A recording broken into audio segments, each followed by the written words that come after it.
Salut à tous, c'est Pixel et on se retrouve pour cette première critique de l'année 2018.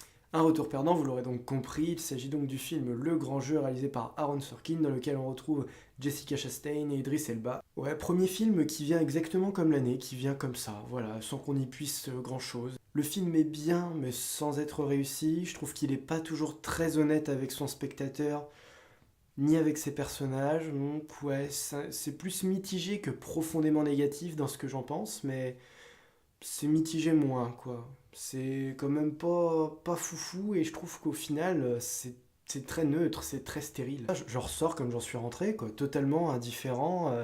On m'a raconté une histoire, on m'a raconté apparemment une histoire vraie, même avec des personnages qui vivent plus ou moins des trucs, mais voilà, je sais pas si c'est le genre de film justement qui mérite son adaptation cinématographique. Est-ce que justement les éléments du récit sont suffisamment bouleversants? Je sais pas, ça laisse quand même très indifférent. Et puis aussi, sur l'affiche, c'était marqué le loup de Wall Street au féminin, c'est ce qui m'a vachement interpellé. Et je trouve aussi que c'est un petit peu putassier parce que ça n'a strictement rien à voir et l'ambiance est totalement autre, vraiment. Peut-être que on peut sentir justement qu'il essaye un petit peu de marcher dans les pas, mais alors absolument pas dans la question ambiance, question narration, récit, personnage, c'est pas du tout le même contexte, faut pas se mentir. Il y a un petit peu de drogue, il y a des histoires de pognon, mais si toutes les histoires de drogue et de pognon devaient ressembler au Loup de Wall Street, on n'aurait pas fini. Donc non, ouais, franchement, ça n'a rien à voir. C'est pas un film aussi fun, c'est pas un film aussi drôle, c'est pas un film aussi couillon et osé, culotté que le Loup de Wall Street. On y trouve une femme beaucoup plus sage. Enfin voilà, je trouve qu'il y a vraiment ce sentiment de féminité qui, au-delà d'être positif ou négatif dans le film, fait que c'est une femme vachement raisonnée, vachement claire, assez douce. Enfin voilà, on est très très loin du Loup de Wall Street. On a des personnages qui sont totalement déraisonnables, qui font du grand n'importe quoi, qui ne vivent que pour s'éclater et brûlent leur pognon sans même de penser à une seule seconde à quelles sont les conséquences. Ne serait-ce que dans l'affiche, tu vois qu'elle est assise sur un tas de pognon. Je sais pas, c'est très réducteur, je trouve, de ce que le film essaye de transmettre. Enfin, très très réducteur, je trouve. C'est parce qu'au final, je pense que ça crée pas mal d'attentes aussi, l'air de rien. Ce genre d'affiche avec cette petite description, non, j'ai pas du tout vu ce genre de film, non. Bon alors ça raconte quoi globalement? Donc oui, je rappelle, c'est une histoire vraie, c'est une skieuse olympique qui a un accident alors elle était sur le point de se qualifier, je crois, pour les JO. Et donc du coup, elle va faire une grosse reconversion, elle abandonne le ski, elle abandonne ses études, et elle organise des parties de poker. Enfin, au début, elle est assistante pour organiser ses parties, puis au fil du temps, elle organise elle-même ses propres parties et commence à amasser pas mal de pognon. Sauf que l'affiche, comme je le disais, est très très réductrice dans le fait que c'est pas du tout l'argent qui l'intéresse.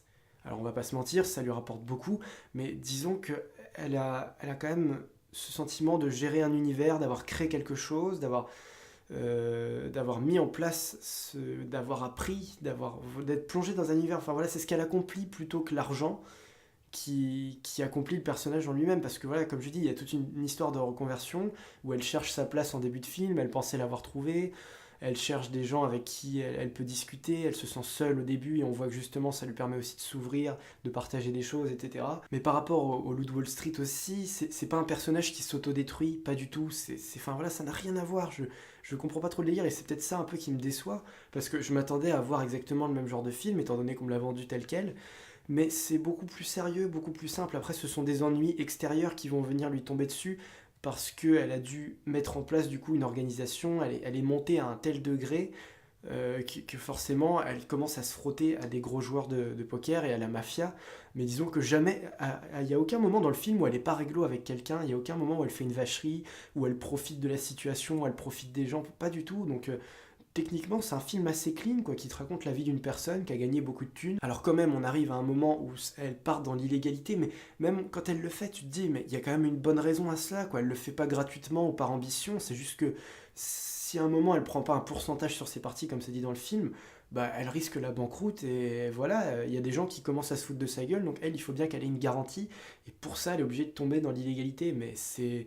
Je sais pas. Voilà, enfin en gros, je vous ai un peu raconté le film, mais disons que voilà, à aucun moment il y a une grosse scène, il y a un gros événement, il y a un gros personnage, il y a un, je sais pas, ce film, c'est un peu comme une pêche qui n'aboutit jamais, quoi. Il y a l'hameçon, il y a l'appât, il y a tout ce qu'il faut, mais jamais on a la prise. C'est un peu bizarre. Pourtant, on a une petite prise, sinon disons que c'est un petit poisson qui a mordu à l'hameçon, que je sais pas si c'est... Alors il y a Idris Elba qui est super là-dedans, même Jessica Chastain, j'ai beaucoup aimé, mais ce n'est jamais qu'un film pour montrer à quel point ces deux acteurs savent bien jouer.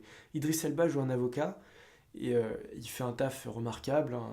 Souvent jouer un avocat c'est marrant parce que les acteurs arrivent généralement à donner de la personnalité et beaucoup de caractère à ce genre de rôle, donc un avocat, enfin, c'est toujours marrant à voir au cinéma, c'est très bien fait, c'est souvent des personnages qui ont de la patate. Et Idris Elba, ça c'est sûr qu'il sait le gérer, mais c'est pareil, Idris Elba, je trouve qu'en ce moment, j'aimerais le retrouver dans des films un petit peu plus waouh quoi.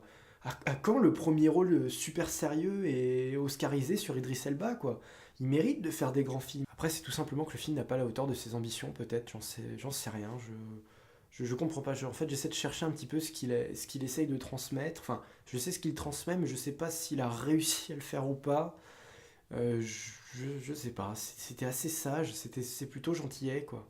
Il leur sort des choses qui sont pas si incroyables que ça, qui sont peut-être mal amenées, mal gérées par une communication qui ne va pas du tout avec le contexte du film. Bon, faut dire après que c'est un premier film, mais le réalisateur avait déjà été scénariste, entre autres sur The Social Network, je crois. Je crois que je me trompe pas, mais il me semble qu'il était scénariste là-dessus.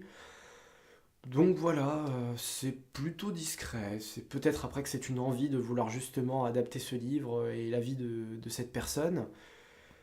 Mais ça n'est ni plus ni moins qu'un film qu'on classe parmi tant d'autres qui raconte une histoire pas forcément extraordinaire. Il n'y a pas vraiment de morale. Comme je le disais, je sens pas vraiment une fin qui soit surprenante, qui m'ait appris quelque chose, qui m'ait fait découvrir quelque chose, ou qui m'enseigne. Je tire pas d'enseignement ou quoi. Je vois juste une nana qui a gagné beaucoup de thunes, qui a commencé un petit peu à se méfier de certains de ses participants dans les parties. Donc du coup, bah, la justice l'a repérée. La justice a été peut-être même un peu salope aussi avec elle, hein, parce qu'il faut voir au début de film comment les flics viennent la chercher, c'est vrai. Et au final, bah, elle s'en sort pas si mal avec des travaux forcés et une amende à payer parce que le juge était plutôt sympa et que son avocat a su la défendre. Il y en a à l'appel, quoi, des films comme ça, et celui-là ne se démarque pas forcément du lot. Bon, voilà, une fois sorti de ça, le grand jeu n'est pas non plus dégueulasse et se laisse regarder, mais s'oublie très, très vite et très facilement. C'est peut-être un public plus américain qui est ciblé, peut-être qui est plus touché par ce genre d'histoire. Et pour terminer là, la critique aussi, sachez qu'il faut peut-être avoir aussi quelques bases de poker avant de regarder le film. Chose qui est mon cas, donc j'ai réussi un petit peu à comprendre. Mais le film va assez vite, parce que forcément ça parle beaucoup de poker. Et le film va assez vite dans la présentation du poker et te met tout de suite des mini-enjeux. C'est pas des très gros enjeux, mais ça permet d'alimenter un peu le contexte personnage.